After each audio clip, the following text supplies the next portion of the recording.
If you have a story or a topic that you would like to explore with us, please get in touch using one of the links in the description.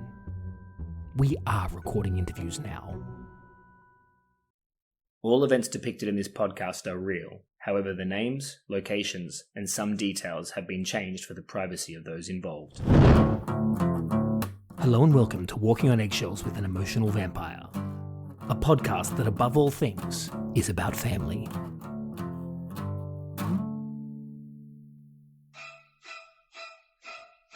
Why are you playing that? Sorry. Sorry.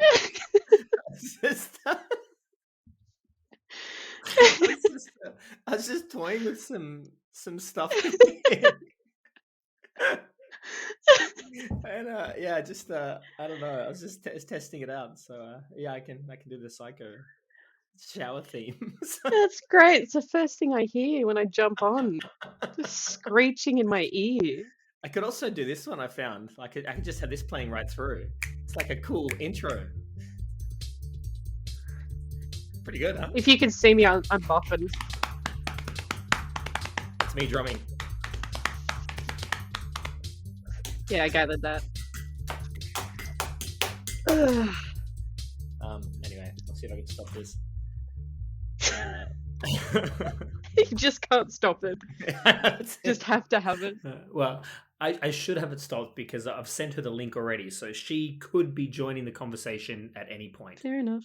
And her name is Dani, by the way. So. Nice. Oh, there's a guest. Ooh. Hello. Hello. Can you hear me? I can hear you. Okay, awesome. Is this okay, or let me see. It sounds good to me. There we go. Yes, is that better? Yeah, I think it is. Yeah, that's a lot better. Yes. Cool. Yeah. And thank you for inviting me to be able to share my story and whatnot. Well, it's actually you doing me a favor anyway, because I enjoy doing this. It's like my hobby. So it's awesome finding other people. So yeah, you don't need to thank me. I should thank you, really. Awesome. I'm actually Great. I'm actually pretty excited to get started and find out about you, because we've only gone back and forth for 7 text messages. That's it. Yes, and I do apologize that the communication was not the best on my end. I truly did get really, really, really sick. Like my whole digestive tract shut down, and I was hospitalized. So it was. Oh my God. It was a whole ordeal. I was tempted to cut out this first part of the recording. Your digestive tract shut down? Where Dani talks about her health issues. Yeah, I have an autoimmune disease called ulcerative colitis. But as you'll find out as this podcast progresses, pretty much everything that Dani says is interesting. So while I have made some strategic edits here for time, I don't think I've heard of that one. I feel like the audience is better served if I leave it in. Not a lot of people know what that is. It's a lot like Crohn's disease, but it only affects the colon, but it causes like actual ulcers lining your colon. And yeah, it's okay. It just sounds painful. Oh, it is. But you know Oh what? no. It's one of those things that you're given the cards with life, and you just got to make the best of it. There's nothing that you can do but work with what you got. Yeah, that's the way to look at it. That is definitely the way to look at it. I will give you a little fun fact. There are studies being done that is actually showing, I wouldn't say promising results, because it's not promising. It's kind of sad, but there are a lot of studies being done about digestive autoimmune diseases and childhood trauma. And yes, and they are finding that children who go through really like severe trauma have a much higher risk on developing like an environmentally developed autoimmune disease. Mhm. That's That's unbelievable. I'm Yeah. gonna look into that. That's exactly the type of thing I'm interested in. Yes, it's now, of course, there are variants, like, of course, Crohn's and colitis also can be genetic, but for instance, like, this is what I've learned so far, and I know you'll do your research for sure, but, like, if you have a dormant gene, if it runs in your family and it's dormant and you have it, but it's not activated, and you have constant and constant stress, which is going to release cortisone levels through the roof, that dormant gene can become active and boom, now you have that autoimmune disease. That is super interesting. And you talking about it like you really have looked into this as well, which is Oh, cool. oh yeah, I was diagnosed with this in 2017. But I started having problems in 2012. So it's I've done a lot of reading up because I it's my life. It's one of those things. That's probably as good a place to start as any, because so Mhm. it sounds like this happened with you. This was something that caused you to have this condition. I believe so. I really do because I mean, I my first memory was I think I was like 2 years old and I was sitting on a brown couch. And I remember my mom and dad screaming at each other, and my dad picked up a recliner because my dad's a big guy. He's like 6'6", and he's just muscle because he's in construction. And he just picked up a recliner and he just tossed it across the room. Oh my God. It's like that's my first memory. And yeah, I'm not trying to like be well, I know we're doing the podcast so I can share my story. So I'm not saying boohoo me or anything. Um, but it is one of those things like it's kind of surreal to think about like, holy shit, that's your first memory. Yeah. Is that on track? Is that like what your dad like? That's something he would do. Oh yeah, yeah. So my dad, they're both awful, truthfully. They are just people who should have never had a child, like at all. And my dad was a raging alcoholic, and he was a violent alcoholic. And my mom was also a raging alcoholic, but she just gets stupid. Just like really Yeah, obnoxious and annoying and just like leave me alone kind of stupid. But when you put the two together, you can probably imagine what it's going to be like. yeah, and it's probably what drawn them together, which is crazy when you think about it. Like, uh, Yeah. The worst thing to have in common. Yeah. yes, Well, they met at a bar, so it makes sense, I guess. Oh, yeah, yeah, that tracks. That tracks. But like, I guess I'll just, I'm just, can I just go into it? And then, go for it, go Yeah. for it. yeah, and you guys Yeah, can just ask any questions you want. yeah, absolutely. Okay. So that was my first memory. My parents got divorced when probably like not too long after that. My mom, she is just somebody who is incapable of learning from their mistakes. And she also just makes really, really, really bad decisions. It's like a constant bad decision with her. And when they got divorced, my mom was also using drugs, like not weed. I don't see weed as a drug. Like she Yeah, was like, I'm pretty sure she was doing coke. And I was a baby, of course, or a toddler, I guess, at that point. And my dad was in his own alcoholic downfall. So during the first part of my very young childhood, probably like from toddler to, let's say, 8 years old is the first chunk of my good old trauma. So when they divorced, my dad was too busy in the bottle, so I didn't really see him that much.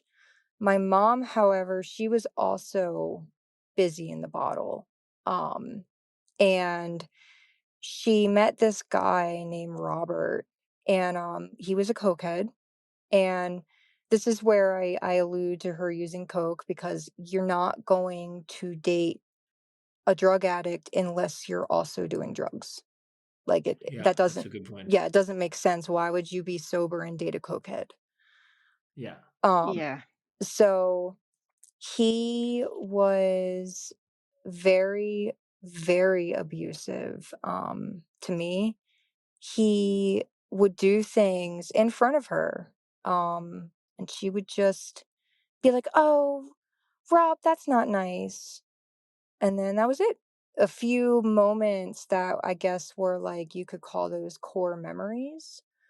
Um, Next one was he had this weight training set in his like apartment. And I think at this time I was probably around 4 years old. And he gave me a 5 pound weight. And I held it and I'm like, okay. And I went to give it back to him and he grabbed it from me, but then he just dropped it on my foot, just On purposely. Oh, And why? I don't What it didn't break, thankfully. I mean, kids are resilient. is But he just is he just mean? Is oh, this oh yeah, like why would you do that? he was mean. He was a awful, awful person. And you'll understand, yeah, it's he's horrible. Like I really hope he's in the ground somewhere, truthfully. And I'm not like that. I don't hope that on people, but he is the one person in my life who if I found out he was dead, I would probably bake a celebration cake. But like next thing he did is again, it was the same year, like 4 years old. And again, all this is in front of my mom. All of this. Mhm. And he told me to close my eyes and open my mouth because he said he was going to give me a dessert. And he had the item behind his back, and me being a 4-year-old, I trusted him because I'm 4. And, yeah. when I closed my eyes and opened my mouth, he took one of those, like, concentrated lemon juice containers, Mhm. and he just squeezed the whole container down my throat. And Girl. I just, like, I inhaled it because it was such a shock.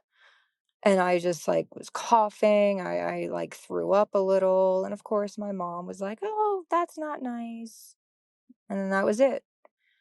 Um, Your mum This was guy sounds like a supervillain, like that you see on the TV that's so exaggerated, but it's real. It's horrible. yes, yeah. yeah, he is not he is one of those people, like, who are just evil, just straight evil. Like, there is no good. He is a just totally evil human being. Um How how long was he around for? He was around for, I'm gonna say a year and a half. So my parents got divorced when I was 2. My mom met him when I was like probably a little closer to 3. And then I was closer to 5 when they split up. Okay. More like he got arrested, but I'll get to that. It's a lot.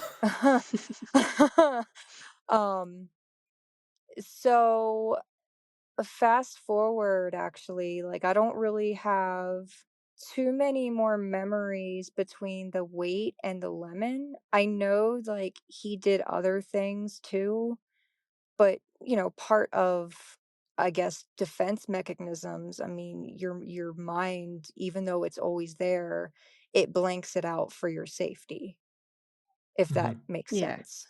Um, Yep. so thank thank God I was not there.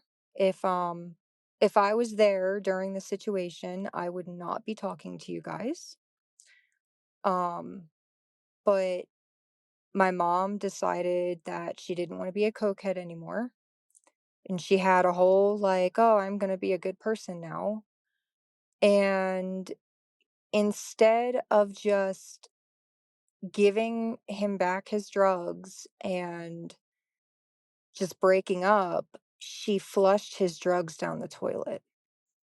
Oh my God. And you don't do that with someone who suffers from addiction, especially if they're an evil person.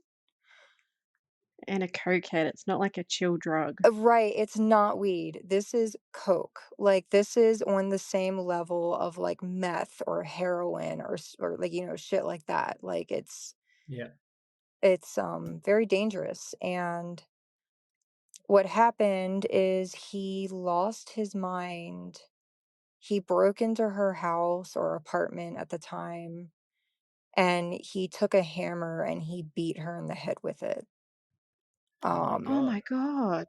Yeah, I wasn't there. If I was there, he would have killed me. I know that. Like, I know that in my soul.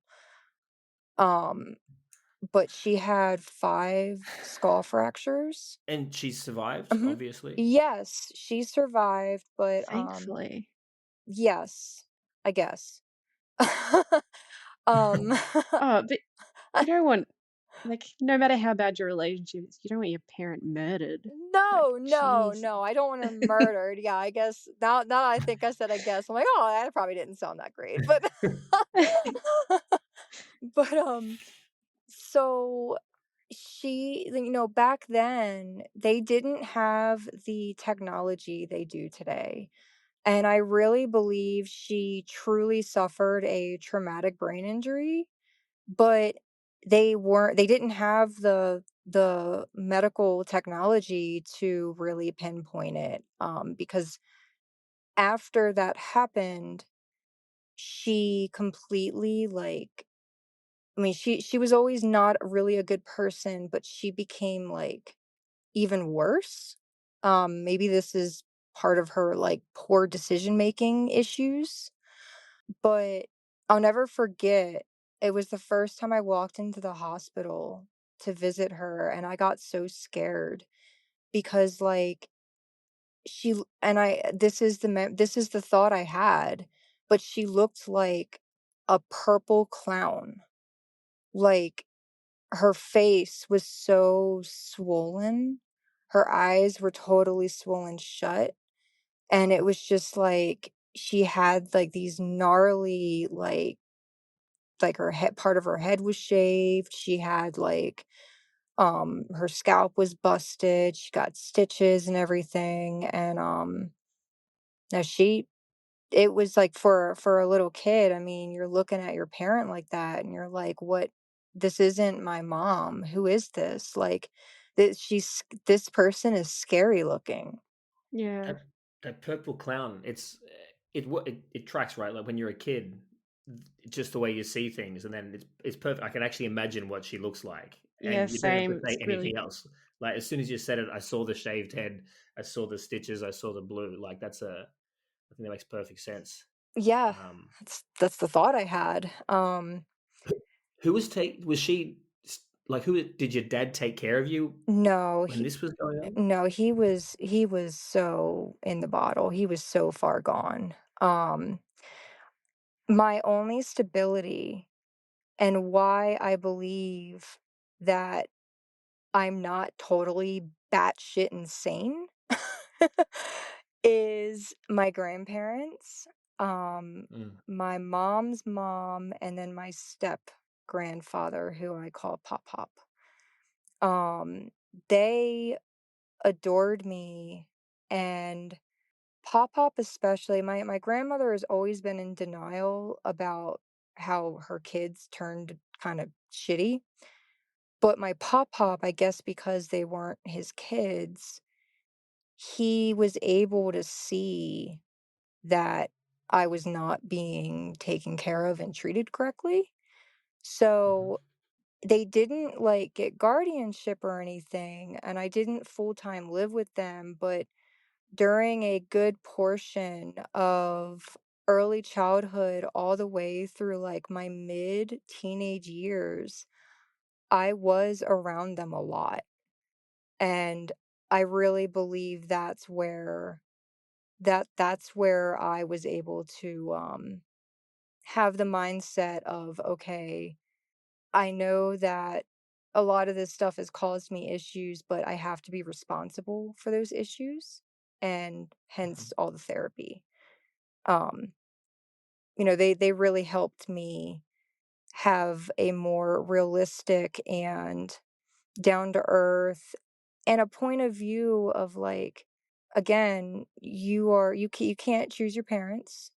Um, you're handed the cards that you've been dealt, and you can either go one of two ways. You can either become just like your parents and fall down that path, or you can do everything in your power to be the exact opposite of them. Was or is that a fear that you'll turn out the same way? I had that fear as a teenager, but now that I'm 33, Mhm. um, I don't have that fear because I never I would never want to be like them. Both of them have very different problems, but their problems are extremely severe. And I don't want to be that person at all. Like, and that's why I was so and still am committed to therapy, is because I don't want to be that person. I like my dad is a compulsive liar. Like I mean, he would just lie to lie. It's bizarre. I don't get it. Like, usually people lie to protect themselves or protect someone else, but he will just make shit up. It's the craziest thing. Like, that's I'm just giving an example, like, that's one of his really severe issues, and he has never Mhm. gotten through that. Like, when I speak with him, it is, unless it's like I can see or hear with my own senses a genuine emotion. If I don't see or sense any type of emotion, it's a lie. And 90% of the time, he's lying. So I don't really believe anything he says, unless, of course, there's emotion backing it. This is the thing too, right? Is that as you deal with these people and work through them, you kind of learn how to respond in a way that's so you can stay on track. Like that's like how many years did it take you to learn that about your dad and how to know when he's lying or how to handle that? That's like a whole lifetime worth of learning, right, to get to that point. Yeah, it took a long time. Like, I mean a long time. Like, I was probably in my mid-20s when I realized I can't believe him. I want to believe him, but I can't. Your experience is so much more extreme than ours, and I feel kind of stupid bringing up my stuff because it's so much smaller. But No, the drama's drama. processes You're fine. the the processes are always similar, right? Like it's that same thing. It took a long time to actually realize like the lying side of things. Our dad tends to lie and exaggerate a lot as well. Mhm. But it took a long time to be able to believe that he actually was lying because he was always so impressive um, growing up. But I don't know. Was your dad impressive to you? Like, is it like is your dad always kind of like the hero when you're young? Does it Oh take a while my to get out of that? oh Or? my gosh, yeah. Like, he was, if you would have, okay, the best way I would describe it is like he's a storyteller. Like, he can captivate. He can charm, and he can make the crowd be in awe, and they'll believe him because he's so good, but all of it's bullshit. It's This crazy. is classic narcissistic personality disorder, right? Like Yes. that it's he's built that skill because that gets the attention that he wants. Yes. Yeah, it's so crazy. It's like it's like that weird disorder turns you into very charismatic, but it's like in smaller doses very charismatic. Yes. Yes. But then he'll also do things too where if it's not for attention, he will lie to just upset someone. Yeah. I know that sounds weird, and why would you do that? But he does. It's like he sees a button and he's going to do whatever he can to push it. Well, it's still it's being the center of the universe, Right. making things react to him, right? If someone's not reacting to them, they want to keep that reaction in Well, whatever way they can get it, good or bad. it's also power because Dad used to Yes. do it to me a lot and he'd try to make me cry or get emotional. And it's like, I don't know, he got his jollies from it or something. Like Yeah, it's as soon as I like got that emotion like coming out, he's like seemed like he was content again.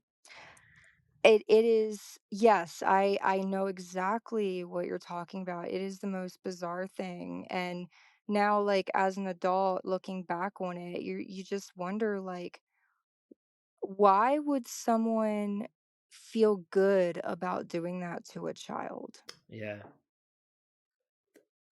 That's Yeah.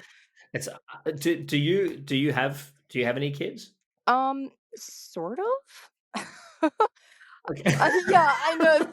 Weird answer, I know. I'm trying to work that out, but Um, I don't have any biological kids.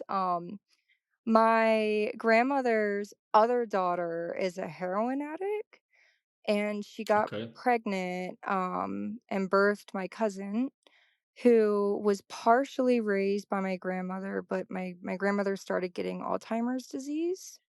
Mm. So 2 years ago, I took in my cousin, and I'm now his, I guess his parent, if you would call that a parent.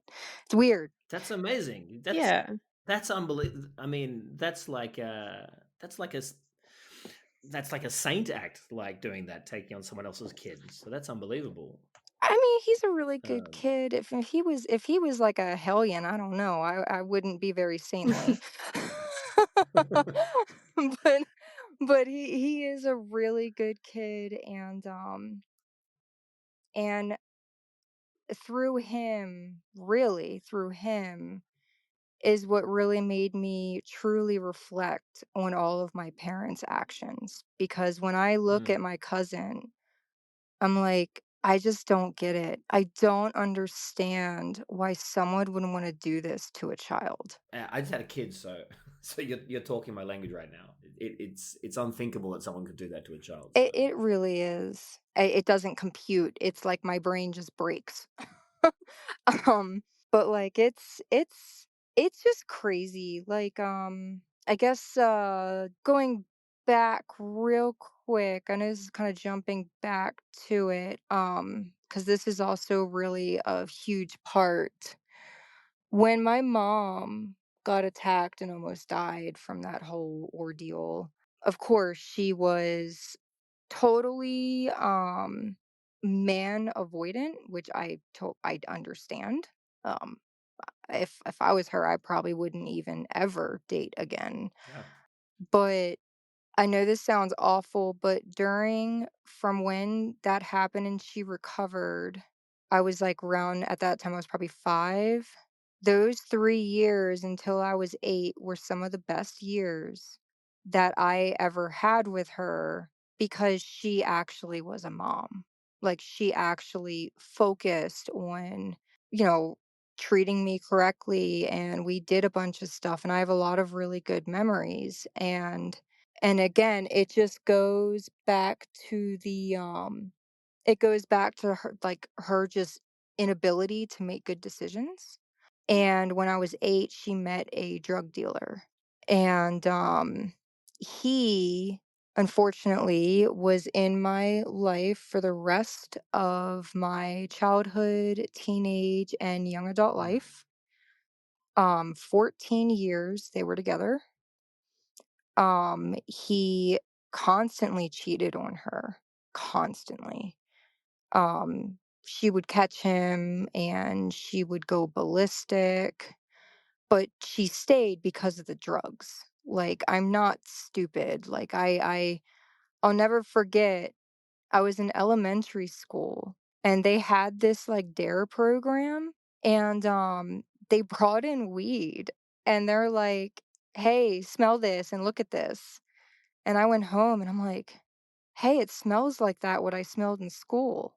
And and I and guess the like, program works, I guess. yeah, I guess. Well, sort of, because then I became a like raging weed addict, but that's fine. Okay. But Maybe it didn't work.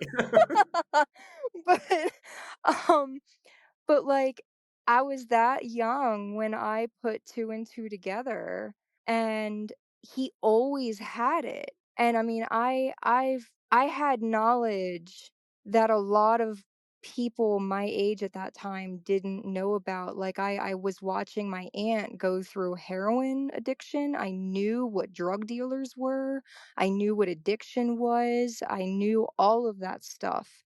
And I put it together, I'm like, "My mom's dating a drug dealer." And I was, like, at a point where every single week, I would walk up to her and I would be like, "Is Mark a drug dealer?" I mean, I would literally, as a child, I would ask her this every fucking week. How old are you? How old are you here? Right. Oh, at this point, I'm probably, like, around Oh 10. my god. This 10-year-old kid. That's incredible. Getting asked every week by a 10-year-old kid if your boyfriend's a drug dealer. Yes, and because I knew she was lying to me, and I'm like a little bit of a petty person. So I was like, okay, well, I'm just going to keep asking because I know she's lying, and eventually she's going to get tired of this shit. And I was right. And eventually she finally was like, yes, yes, he's a drug dealer. And after that, I stopped asking because I'm like, okay, thank you for not lying to my How face. long did it take? Oh, it took about 3 years of just constant, like, "Hey, is he a drug Oh my dealer?" god. Like, I'm serious. Ti time and pressure, time and pressure. Yes. You're like Shawshank Redemption when he's, like, carving the wall out with the rocker. Yes. Eventually, you got there. Yeah. Yeah. Absolutely. Oh my god, and, oh, I probably drove her nuts with that, but,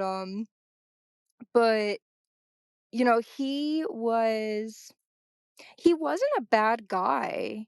He wasn't evil or abusive. I mean, he was a cheater, like, but I don't even know why he stayed with my mom. Like, she's nuts. Like, he would just stay with her as like his stability, and then go party with whoever he wanted to, if that makes sense. At least he wasn't nasty like the last one, right? Right, he wasn't nasty, he just wasn't really a good person because, drug Just dealer and cheater and selfish. selfish, right. Yeah. Um, but because of his cheating, and, like, when I mean cheating, I don't mean, like, having a one night stand with someone, I mean, that's already bad enough. He got a whole woman pregnant, Oh, wow. kept it a secret until she was, like, ready to pop, and I'll never forget this.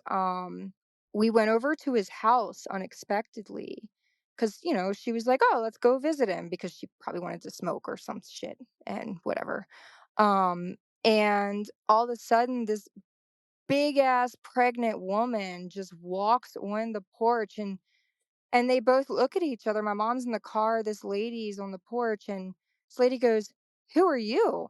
And my mom's like, "Who are Oh you?" my god. And I'm like, the fact that she didn't leave him after, like, hiding almost a full-term pregnancy blows my mind. Yeah, that's Jerry Springer right there. Yeah. That's an episode of Jerry Jerry, Springer. Jerry. Like, and it would have been about the right time as well. They could have been on the show. Yeah, no, for real. I used to watch that show religiously, probably because it related. But Well, it's a great show. So it is, um, but, like so I know he was cheating way more than what she caught, but she stayed with him. Like, and it's gotta be the drugs. I'm sorry, but no dick is that good. Like, it has to be drugs. she's, I mean, she's got to have some self-esteem issues there. I don't know if like that traumatic brain injury that there's so much stuff research now like that does a lot of things to people. Oh, yeah. Um, did she have? Was there any physical like scars or anything left over from the hammer attack? No, because surprisingly, well, she has one. She's got very, very, very like dark hair. So it's hidden very, very well. And all of these skull fractures were more on the top, and then I believe on the top and top left. So there was nothing like cracking down in the front. I mean, her face was totally swollen shut, but Okay. it was the top of her skull that had the worst of it.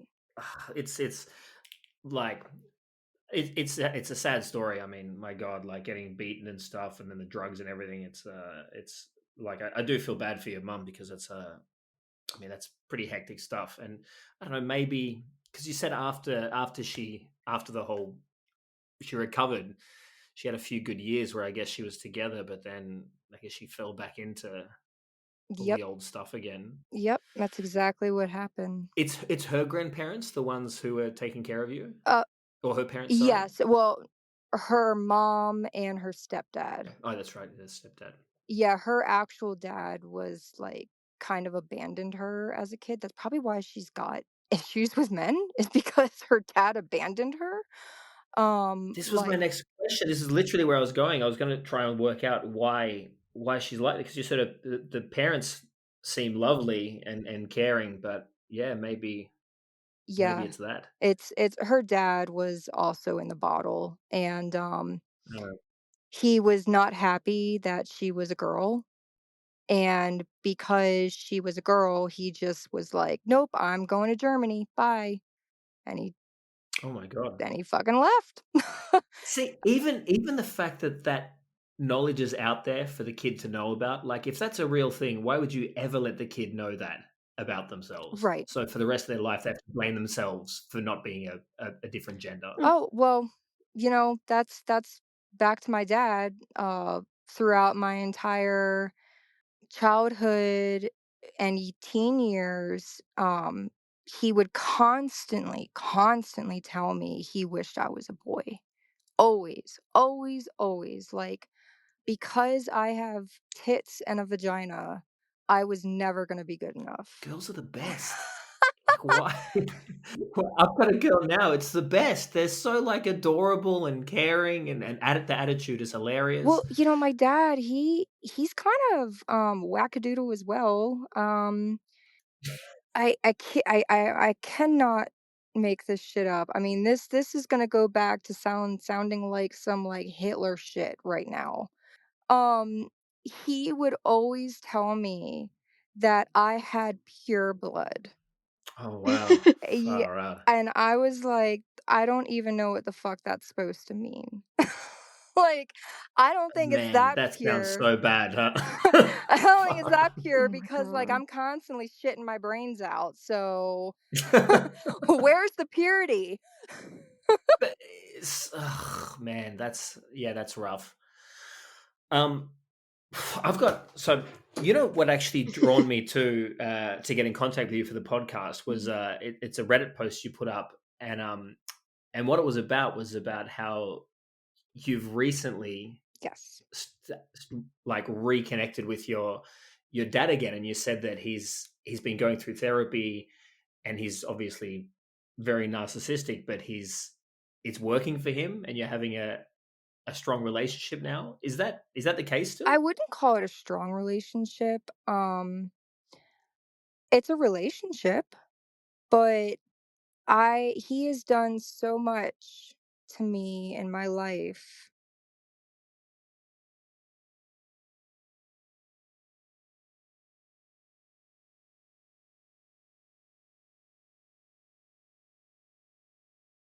that I am forgiving when someone holds themselves accountable, but there is no way I'll be able to forget anything that, he did.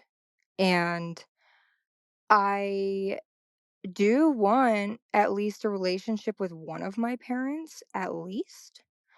And he was the only one who actually finally came out and finally, like, after, like, a while just totally going no contact, like, "That's it, I'm done with you."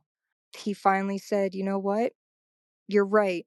You did have an awful childhood, and I definitely contributed to that." Why do you think he did that? I think that he realized, well, 1, his parents just died, and it I think he became very lonely, and people were starting to cut him off because he was just being that awful, and I think he kinda hit, like, almost like rock bottom, like, he had that moment of clarity of, "I don't have anyone around me anymore, and it's gotta be me. I've gotta be the reason why." And, when he went to therapy and he kinda went through it, he's not on medicine. He refuses to do any medicine, which is fine, whatever. But I don't know, obviously, what they talk about, um, but maybe, this is just speculation, but I know my father well. He is one of those manly men who expect to have this little housewife who cooks and cleans, and then he goes out and makes all the big bucks and, tells everyone what to do, that sort of person. And the only way for him to, like, actually have a realization is if another man just straight up says, "It's you." And it just makes me wonder, like, I know his therapist is a man, and I just wonder if the therapist was just, like, just totally straight up with him. He is not the type of person to sit down in 6 months to a year of therapy to figure it out, like, it's like someone has to spell it out to him. You said that so you think he had that moment of clarity when he realized there was no one around, which is kind of like him hitting rock bottom. And it's one of the things that I always hear about is when the narcissist realizes that it's not beneficial for themselves. That's when they turn things around. Um, and I think I talked about this in the conversation we had with Terry about Yeah. how is the narcissist actually genuinely trying to make a change and genuinely wanting to do better, or are they just doing it for their own benefit? And I don't want to downplay what's happening between the two of you, but Mhm. does it bother you the idea that he's just doing this for himself and he doesn't really care about you? Surprisingly not at all. And I say not at all because I have already I already accepted that he was never gonna change and that I was never gonna have any relationship with my parents whatsoever. So even if this is coming from a selfish standpoint on his end, it was a pleasant surprise to get that accountability that I have always wanted from at least one of them. Um, But again, that is the reason why it'll never be a strong relationship, because with having narcissistic personality disorder, and again, being able to just straight up lie and get what you want, I am very, very, very cautious. Like, yes, he did fully cry. I mean, he bawled and he Wow. begged for forgiveness. He admitted that he was a big reason why my childhood was bad. He admitted that he was violent and that he made a lot of serious mistakes. Um and he told me that he really does love me and that he really, really wants me back in his life and he really missed talking to me. And of course, I know that it's selfish reasons for that, but at my point in life, I'm at a point where I'll just fucking take what I can Yeah. get. I still can't fully believe that, and maybe it's the way I am. I still can't fully believe that someone can't actually have those emotions if they haven't had them before. So I don't know, like, and maybe it's just me being ever the optimist. Um, I would have trouble not believing someone if they came to me in that way. I would definitely give them the benefit of the doubt. Um, how did it make you feel when it happened? Is it like super emotional or? Um, so I guess one thing about me that I have, due to all the trauma I faced with both my parents being insanely selfish and narcissistic and having their own really, really serious issues, I have developed this thing where I am not very emotional with anything. I'm not dead inside. It's not like that. I feel emotion, but I feel like compared to other people, my emotions are not as strong as they should be, if that makes sense. Like my husband, for instance, I love him dearly.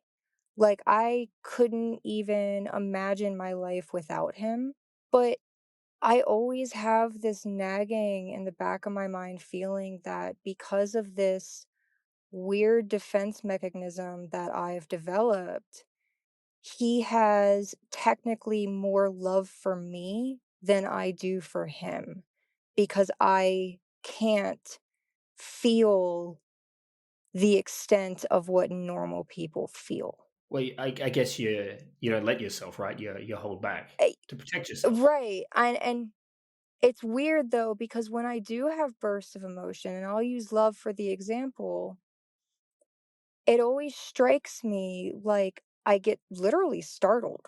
Like I get startled because I'm so used to like not being numb. I wouldn't say I'm numb. It's so hard to describe. Um Mm.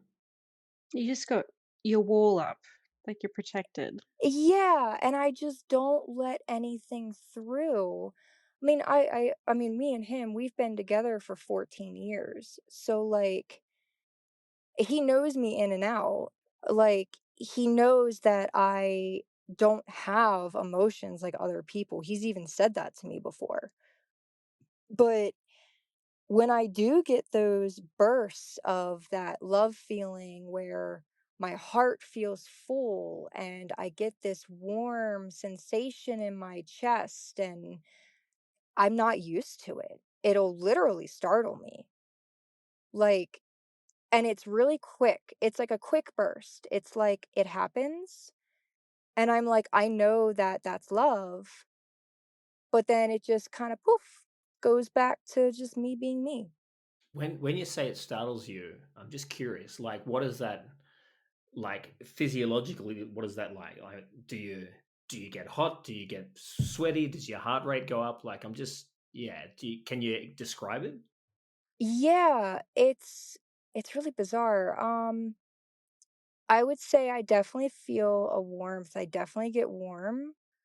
Um, and it does feel good. It's not a bad thing. If it's definitely a good feeling. that I want more of. I wish I could, but it's more of a startle, like I wasn't expecting it. Like the emotion just comes out of nowhere and then it It got through leaves. the wall. Yeah, yeah, it's like a crack happens in the wall and I feel it, and then all of a sudden that crack gets sealed up. But it's such a powerful emotion that, like, I'm almost left a little, like, when it happens, it almost leaves me a little speechless at first, like, I have to process it. Maybe if we're taking that the positive, maybe that means you get to experience it stronger than normal people, so you get to have something extra special. So maybe it's a gift in a way. I think it's kinda cool as well. Thanks, I mean, it does definitely have, a positive thing, like, I mean, I could see having something like that can absolutely lead to someone into being a narcissist as well. Um, but it's all about how you perceive it, I in my mind at least, and I know that I'm like this because I was forced to develop this reaction to protect myself during my entire childhood and teenage years, and I that is the product of my upbringing, um, and it's not just with love, it's kind of like with anything, though I guess my one problem, and this is again a product of my upbringing, the one emotion that gets through that wall very easily is straight rage.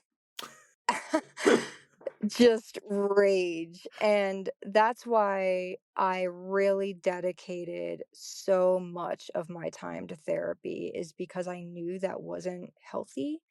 I knew that what I was feeling was not right, um, and I knew I needed help. I guess it was the safest emotion for you to feel, Ye 'cause Yeah. love can hurt if something goes wrong, but rage just hurts everyone else. Like, if I'm gonna be hurt, all you fuckers are gonna be hurt. Yeah, you know what I mean? But yeah, so rage is a thing that, like, now at 33, I'm still hot-headed. I wouldn't say I have a temper like I used to, but again, years of therapy. When I feel that feeling, I'm very emotionally aware. And I will tell people around me, like, I will actually give a verbal warning to everyone around me, and I will tell them, "Look, I'm in a really bad mood. I don't know why, or maybe I do, and I don't wanna say anything, or maybe I just say why I'm in a bad mood." But the point is, I let people know, and I say, "I'll eventually calm down, but please give me my space and just let me be." And, that usually really works for me. People, I mean, if they hear that, why would someone wanna be like, "Nope, I'm not gonna leave you alone." Like Well, strangely, I almost want to see in the way I want to see a car crash, like watch those videos. I kind of want to see what that rage looks like. I think that would be very interesting. Okay, I've, I have a story. I can give a story on what that rage looks absolute. like. This is what I've been waiting for. All right, give me this one. Let's hear Okay, this one. so I was in high school. I think I was, like, in 11th grade, I wanna say. My mom was, of course, still with Mark, and he was caught cheating yet again, but instead of my mom going ballistic, he turned it on her and blamed her for his cheating because, like, she was, like, crazy and he couldn't handle it. I mean, just stupid shit, and, she was sitting on her bed crying, and he was standing over her in her face, just screaming at her.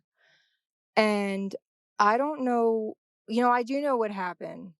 I think that I actually had, like, legit flashbacks from my father on how he acted, and it was like I saw red. I lost total control. I went in there, and mind you, I am a naturally thin-built 5'7" woman, and especially in high school, I was a beanpole. Like, I did not turn into a woman until I was damn near in my, like, mid-20s. It's stupid. And I walked in there and I got in between them, and I guess I had this look on my face because he backed the fuck up. Like, he did. He did. He stayed arm's length away from me. And I just was screaming, "Get the fuck out of this house." And I chased him out. Like, he actually ran. This may actually be the wrong time to ask this, but I feel like it fits in here. This question has come up in many of the interviews that we've done, Mhm. but it's do you think what's happened to you has given you a superpower, and what is that? Yes. Is the rage monster your superpower?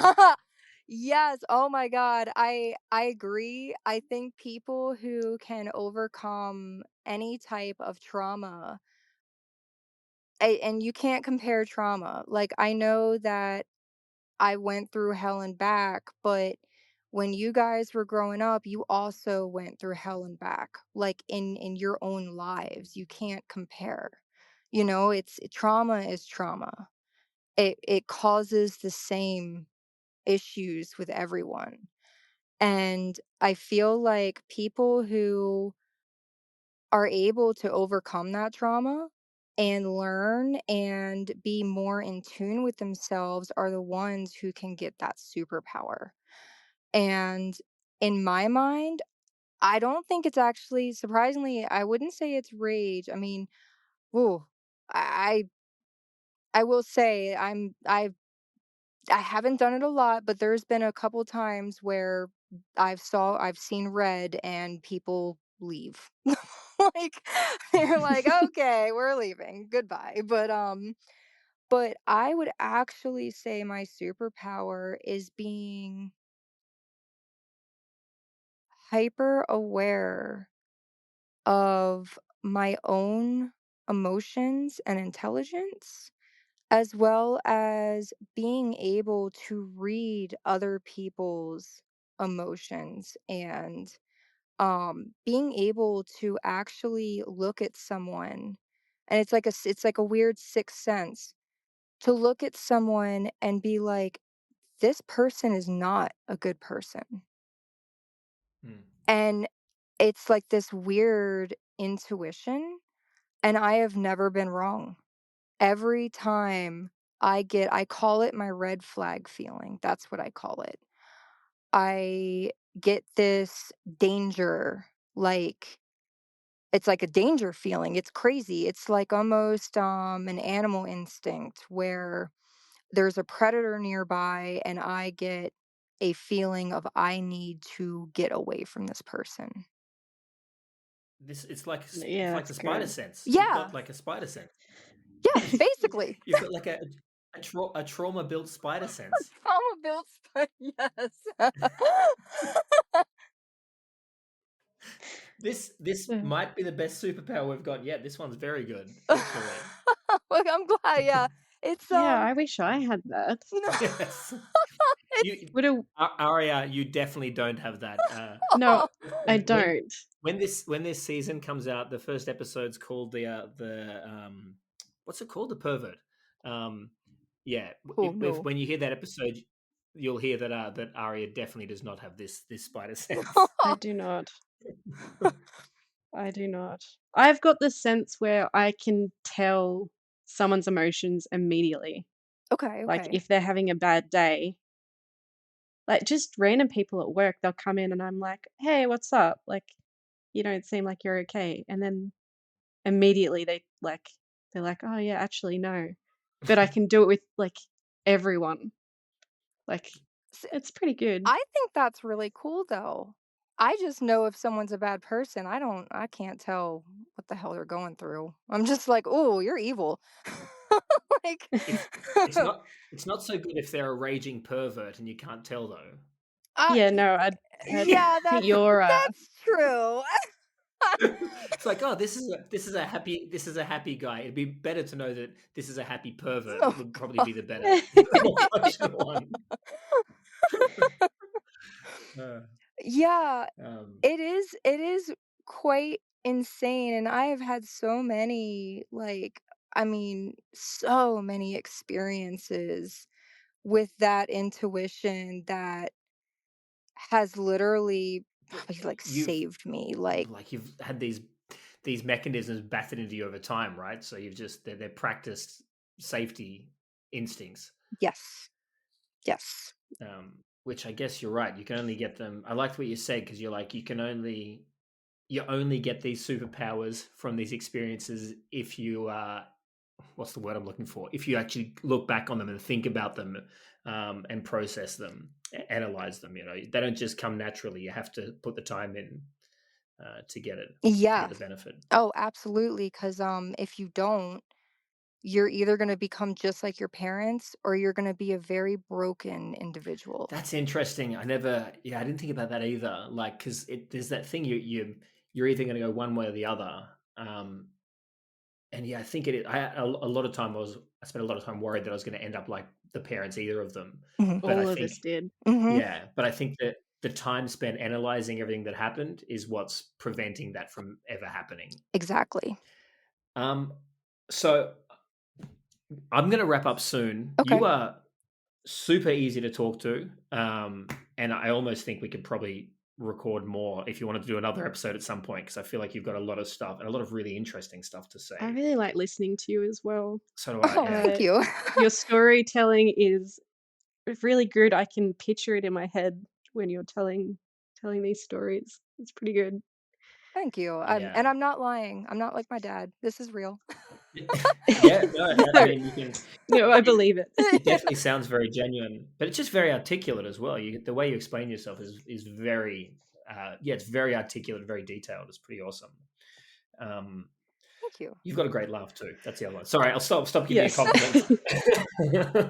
Oh, jeez. uh, Usually people hate my laugh. They're like, "Oh, you sound like a dying hyena." And I'm like, "Okay, that's great." no, I respond to people laughing a lot. So if someone laughs, it's like the greatest thing for me. So when I hear you laugh, you've got the kind of laugh where it sounds very genuine. So I like feel like it's a win every time I say something. You laugh. I'm like, yes, she enjoyed it.